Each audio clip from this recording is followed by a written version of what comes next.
분들이 쳐다보는 것은 이 시간 분인 것 같습니다. 네. 좀 민망합니다.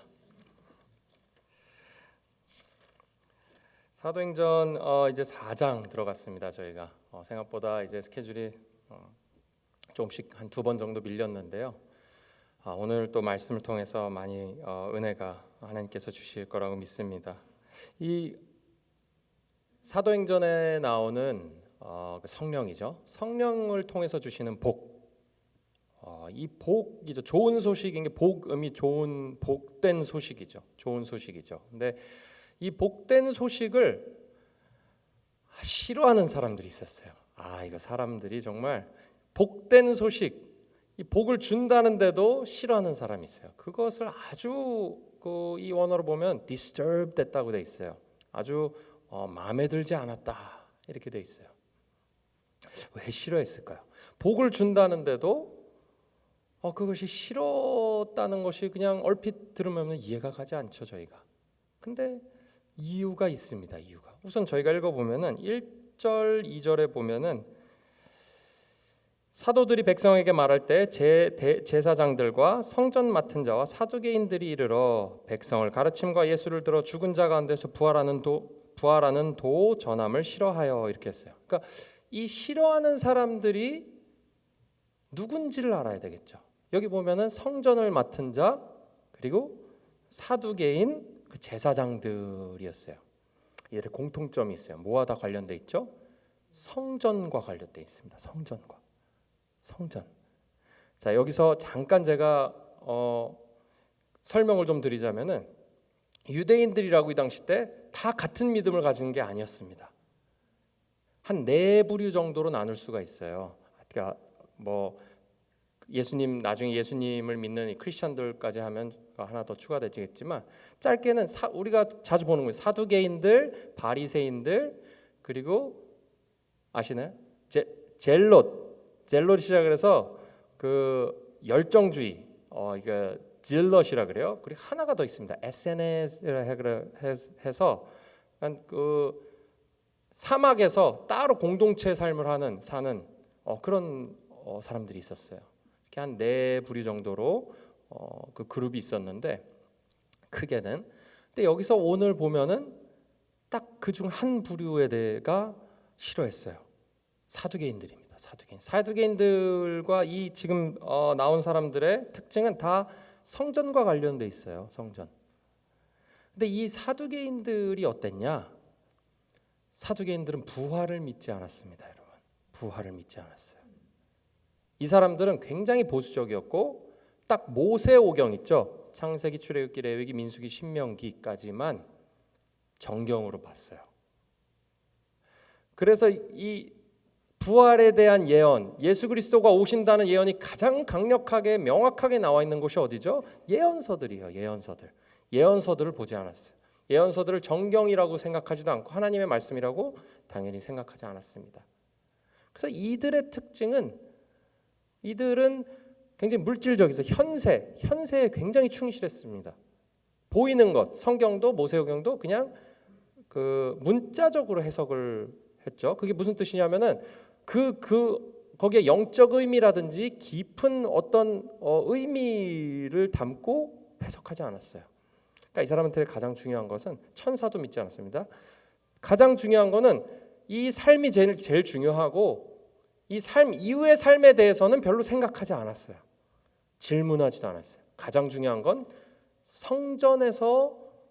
성전법이죠. 성전에서 어떻게 제사를 드리고 성전 중심으로 어떻게 삶을 사냐, 이것이 가장 가치 있다고 생각을 했어요. 가장 중요했어요. 이 얘기를 듣다 보니까 굉장히 사두개인들이 굉장히 우리와 비슷한 면이 있다는 것을 알게 되실 거예요. 이 진정한 믿음, 부활을 믿지 않았을 때 삶이 어떤지, 심지어는 교회를 오랫동안 다닌다고 해서 이게 부활의 능력을 살고 성령 충만한 삶을 살 수 있는 게 아니라는 것을 너무 여실히 보여주고 있는 겁니다. 이 사두개인들이. 그래서 우리는 바리새인 같아. 바리새인들은 부활을 믿었어요.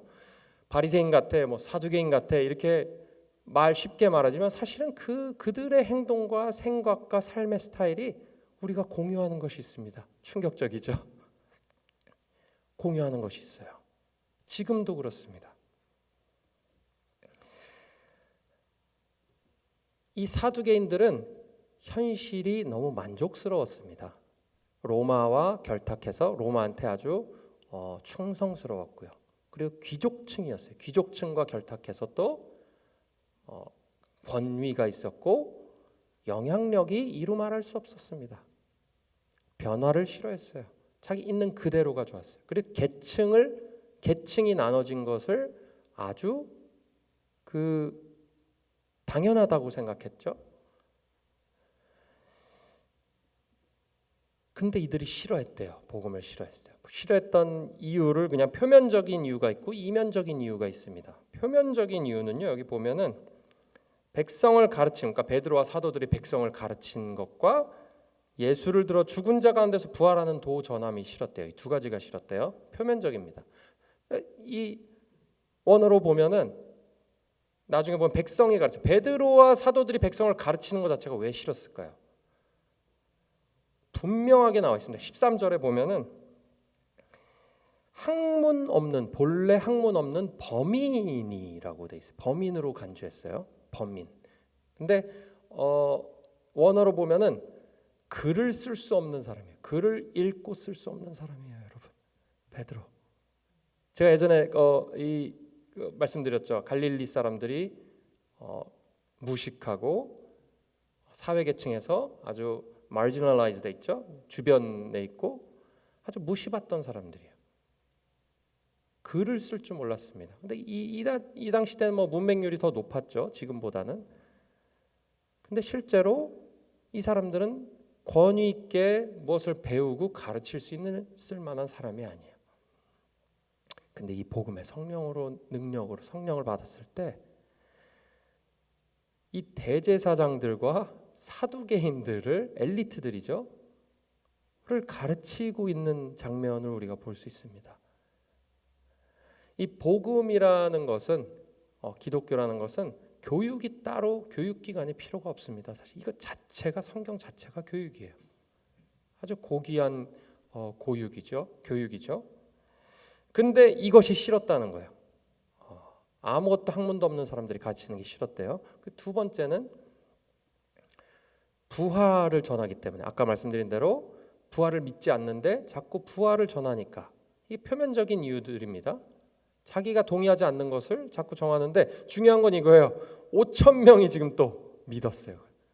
이 사람들이 불안함을 느낀 것은 너무 많은 사람들이 이것을 동의하고 믿었다는 데 있어요. 그냥 누가 구석에서 전하고 아무도 믿지 않으면 저는 상관할 일이 아니죠. 근데 진짜 실제로 많은 사람들이 이것을 믿고 똑같은 메시지를 전하고 다녔기 때문에 그렇습니다. 근데 이게 표면적인 이유인데요. 사실 이면적인 이유가 있습니다. 더 그것이 의미하는 바, 학문이 없는 사람들이 가르치고 부활을 얘기하는 것이 의미하는 바가 무엇이냐? 이 복음, 이 복, 예수님을 보내셔서 이 복을 주시려고 한 거죠. 근데 이 복, 좋은 소식, 복을 받아들이지 못하는 결정적인 이유가 나의 모든 것을 바꿔야 되기 때문이에요. 지금까지 기존에 내가 살던 모든 것을 송두리째 완전하게 바꿔야 된다는 의미가 있기 때문에 그렇습니다, 여러분. 이게 아무것도 없는 사람들한테는 바꾸기가 쉬워요. 근데 이렇게 다 가졌다고 생각하는 사람들, 현세가 너무 좋은 사람들, 바꾸기가 어렵습니다, 여러분.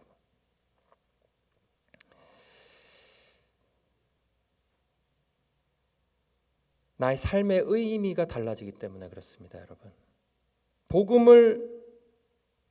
복음은 인생을 바라보는 그 시각과 삶을 살아가는 방식을 완전히 바꾸는 것이 복이라고 말하고 있기 때문에 힘든 거예요, 이게.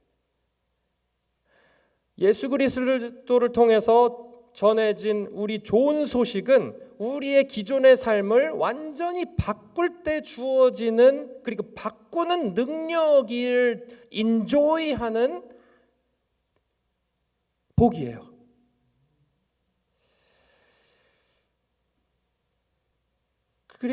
그래서 이 복을 받아들인다는 것은 기존의 내 삶에 의미를 부여했던 것들이 사라져 버릴 수 있다는 얘기입니다. 내 의미를 부여했던 것이 뭐죠? 나의 삶을 지탱하고 있는 나의 사회적 권위, 사회적 위치, 특권, 권리, 이 특별한 의미를 가졌던 것이 의미가 더 이상 크게 없어진다는 의미입니다. 내 자존심을 지켜주는 것들, 내가 열심히 쌓아온 것들 다르게 봐야 된다는 것이에요. 지금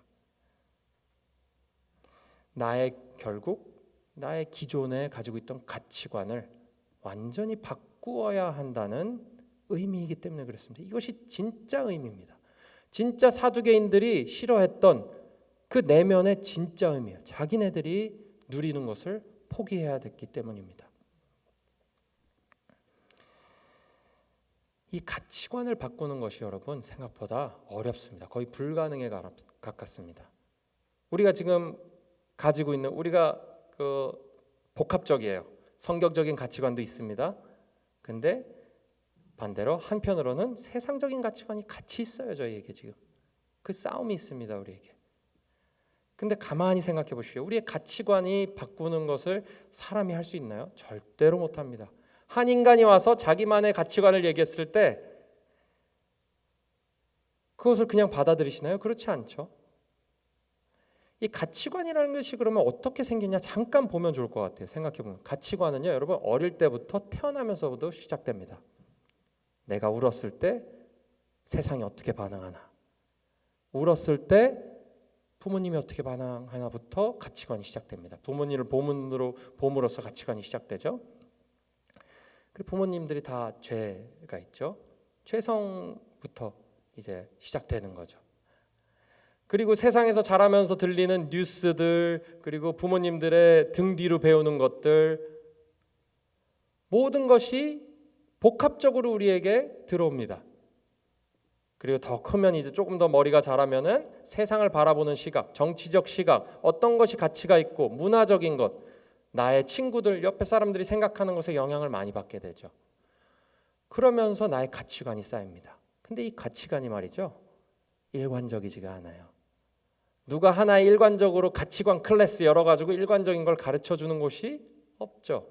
모두가 하나님이 만들어 놓으신 창조물을 관찰하고 그 어떤 부분적인 것에서 얻은 어떤 트루스죠. 진실함을 보고 얘기하는 것이죠. 그래서 부분적으로 적용은 되는데 전체적으로 적용이 힘든 것이 많아요. 제가 오래 이야기하지 않겠습니다. 결국은 우리가 쌓인 가치관들이 결국 다 문제가 있다는 것이에요. 지금 오직 유일하게 일관적이고 우리의 마음을 시원하게 해주는 세계관, 가치관은 성경이 제시하는, 예수님이 제시하는 그 가치관밖에 없다는 것입니다. 그래서 이 가치관이 바뀌어야 되는, 복음을 받아들인다는 것은 나의 가치관이 성경적으로 다 바뀐다는 얘기도 됩니다. 이것이 복이라는 거죠. 지금 복. 이 가치관을 바꾸는 작업은 녹슨 자동차를 고치는 것과 비슷해요. 제가 예전에 아주 오래된 그 차를 한 20년 된 차를 탄 적이 있습니다. 이것을 고치려고 보니까 이 녹이 쓸어서 한 부품을 밑에서 빼는 게 보통 일이 아니에요. 그냥 한 5분이면 뺄 거를 한 3시간에 걸쳐서 뺐습니다. 이게 완전 굳어버렸더라고요. 녹슬어가지고. 근데 우리 가치관이 이렇습니다. 그렇게 오랜 시간 누적되어 오고 차곡차곡 쌓인 나의 가치관들이 이렇게 바꾸기가 힘든 거예요. 근데 성령의 능력으로 바뀌어진다는 거예요. 이렇게 바뀌기 힘든 가치관이 바뀌는 복을 성령님께서 강권적으로 우리에게 주신다는 겁니다. 지금.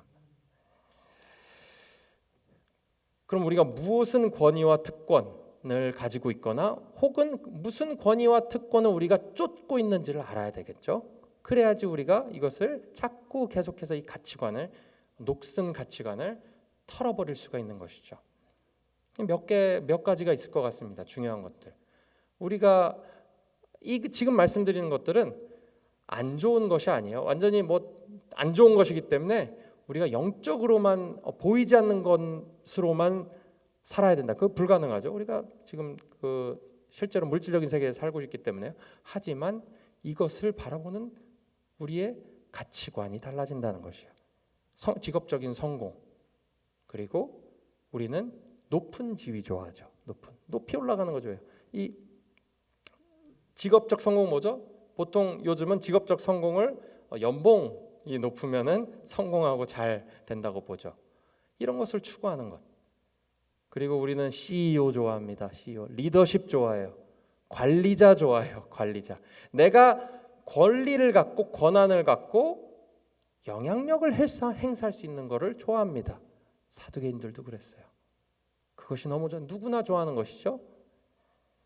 그리고 경제적 부유함 좋아합니다. 우리는 excess, 잉여 좋아해요. 잉여. 내가 하고 싶은 건 다 하고도 걱정 없이 살 수 있는 삶을 꿈꿉니다. 그것이 문제라는 것이 아니라 지금 이따 얘기하겠지만 이것에 대한 우리의 가치관, 자세가 문제겠죠. 우리의 욕심이 문제겠죠, 결국. 그리고 사회적으로 인정받는 것, 그리고 공동체 안에서 인정받는 것. 내가 사회에선 인정 못 받아도 교회에서만큼은 내가 인정받을 수 있다. 그 인정욕이죠. 명성, 나의 영향력, 이런 것도 우리가 좋아해요. 우리 고학력 좋아합니다. 고학력.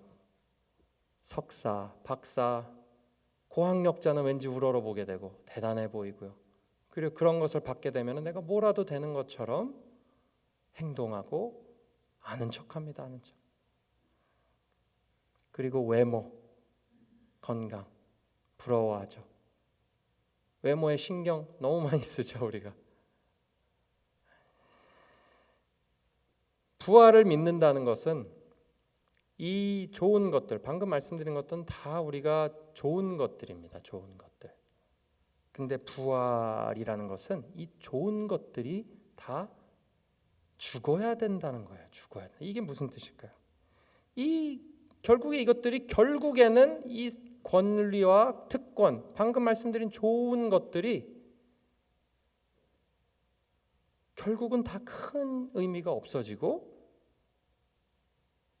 이 없어진 의미가 없다는 것을 마음으로 진짜 믿는다는 거예요.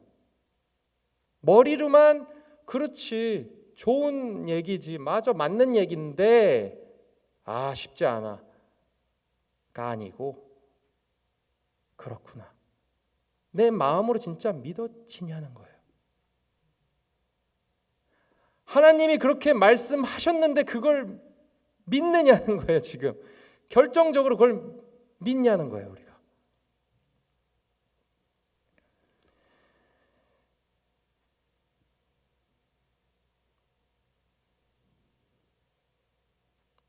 이것이 의미가 없는 이유, 모든 사회적 권위와 특권, 좋은 것들이죠. 그것이 없어지는 날이 오고 죽음이죠. 죽으면 다 없어집니다. 그 날이 오고 그 좋은 것이 사라지고 가장 좋은 것이 기다리고 있다는 것을 믿는 거예요. 결국 부활을 믿는다는 것은 좋은 것들, 세상의 좋은 것들 너무 좋죠. 즐길 만한 것들이 있습니다. 너무 많습니다. 그것이 근데 다 없어지는 날이 오고 가장 좋은 것이 준비되어 있다는 것을 믿는 거예요. 베스트가 온다. 부활과 함께, 우리의 몸의 부활과 함께 가장 좋은 것, 우리가 꿈꾸지도 못했던 것, 우리의 생각 안에 들어와 있지 않은 그 베스트가 하나님께서 예비해 놓으셨다는 거예요. 지금 그것을 믿냐는 거죠. 지금 믿기 힘들죠. 당연히 믿기 힘듭니다. 인간의 가치관으로 지금 사두개인들 결국은 믿고 돌아온 사람 아무도 없습니다. 그냥 넘어가요. 그랬더라. 사두개인들은 아마 끝까지 믿지 못했을 거예요.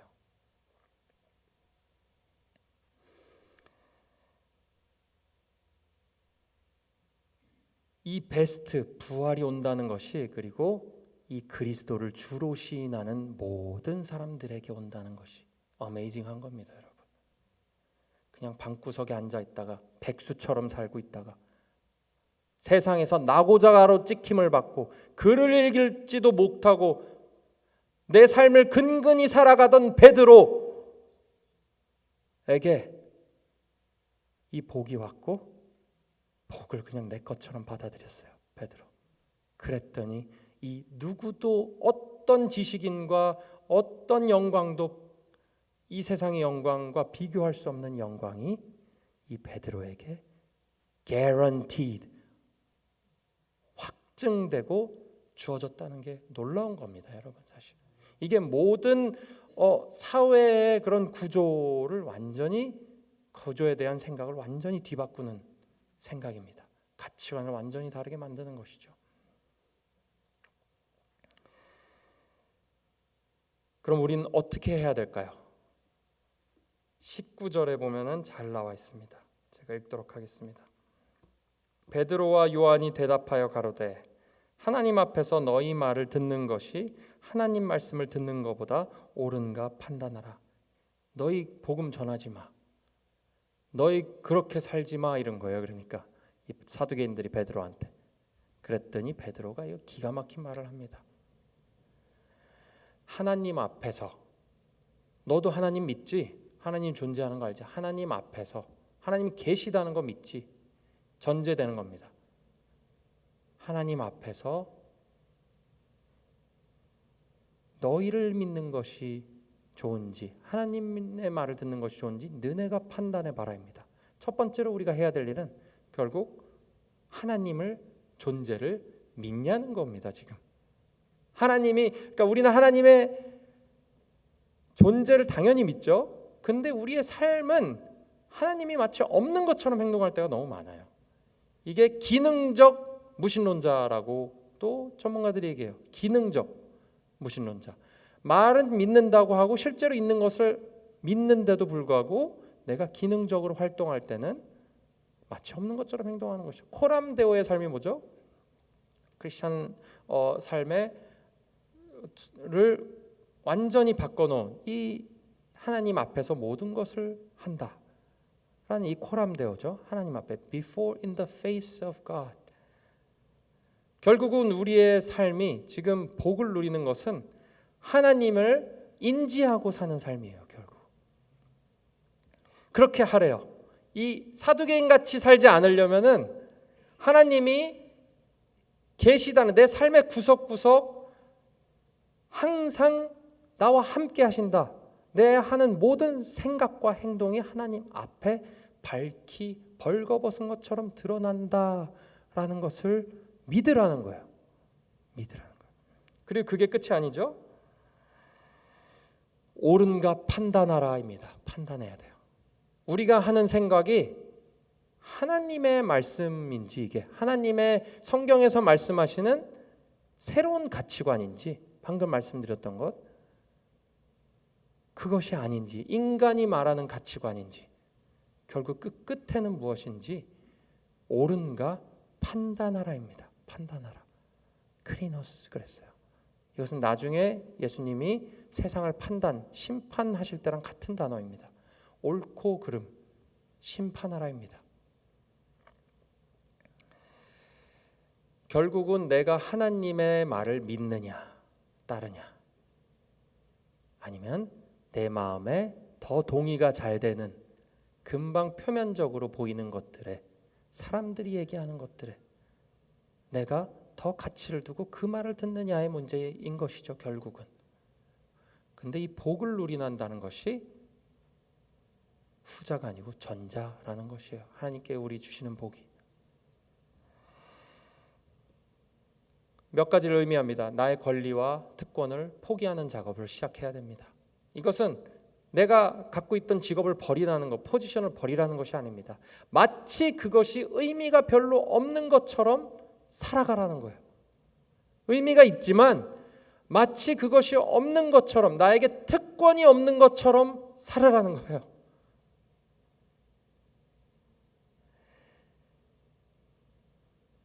나에게 권리가 없는 사람인 것처럼 살아라는 거예요. 밑으로 들어가라는 거예요. 자꾸 위로 올라가려고 하지 말고 밑으로 들어가는 거예요. 밑에 복이 있다라는 거예요. 밑에 바닥에 복이 있다는 거예요. 예수 그리스도와 한 마음이 될 때 복이 있다는 거예요. 우리 삶에. 섬김의 자세 당연히 하나님께서 요구하시죠. 그때 복, 이게 다 복이라는 거예요. 공정하고 정의로워야 되죠. 눈이 보이지 않는다고 내가 부도덕하거나 내 자신을 위해서만 내 권리와 특권을 사용하지 않는 것입니다. 다른 사람을 높이는 삶을 살아야 되죠. 나의 희생을 감수하는 삶입니다. 결국은 물질적 나눔 당연히 포함됩니다. 그러니까 지금 제가 말씀드리는 것을 보면은 사두개인들이 가지고 있는 그 가치관으로는 가치 없는 일이고 쓸데없는 일들이요. 왜 그걸 내 성공주의인데 왜 내가 굳이 밑에 사람을 더 생각해야 되고 다른 사람을 더 생각해야 되고 내 특권을 왜 포기해야 돼? 그것이 의미인데 그것이 내 삶을 지탱해 주는 건데 그걸 포기하면 어떡해? 라는 가치관입니다. 하지만 이것을 성경에서는 대적하고 있어요. 그래서 오늘 아침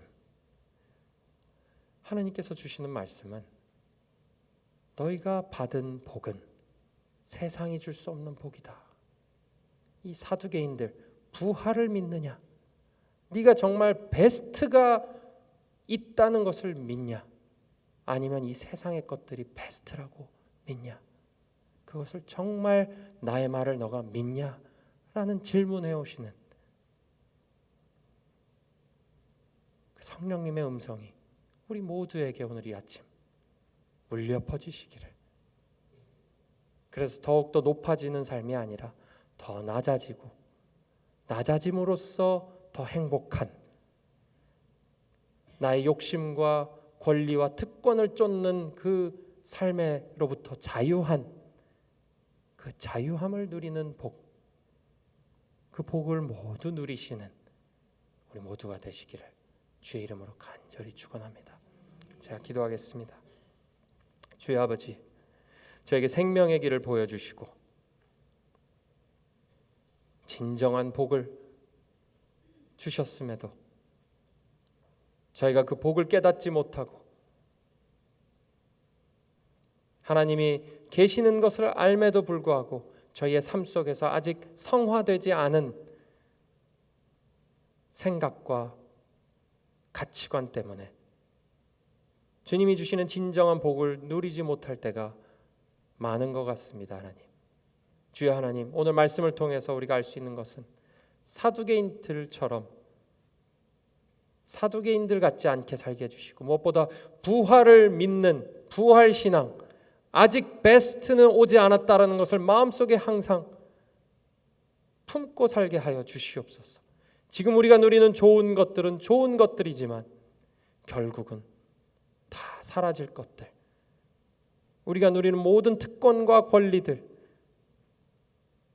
결국은 다 사라질 것들이라는 것을 우리 마음속에 믿어지게 하셔서 주의 부활이 더 큰 의미로 우리에게 다가오게 하시고 그 부활을 믿고 부활과 함께 오는 그 영광의 물질의 세계를, 영광스러운 물질의 세계, 영적인 세계, 물질과 영이 하나가 돼 있는 그 영광스러운 세계를 꿈꾸며 그 나라를 꿈꾸며 그곳에 소망을 두며 모든 가치관을, 그 천국의 가치관을 들고 살아가는, 결국 밑으로 내려가는 가치관을 두고 사는 우리 모두들에게 성령님께서 강권적으로 역사하셔서 우리 주위에 그것을 보고 주님을 알아보고 음성을 듣고 돌아오는 사람들이 많아지게 하시고 우리의 일터에서, 가정에서, 삶 속에서 복음의 영광이, 그 부활의 영광이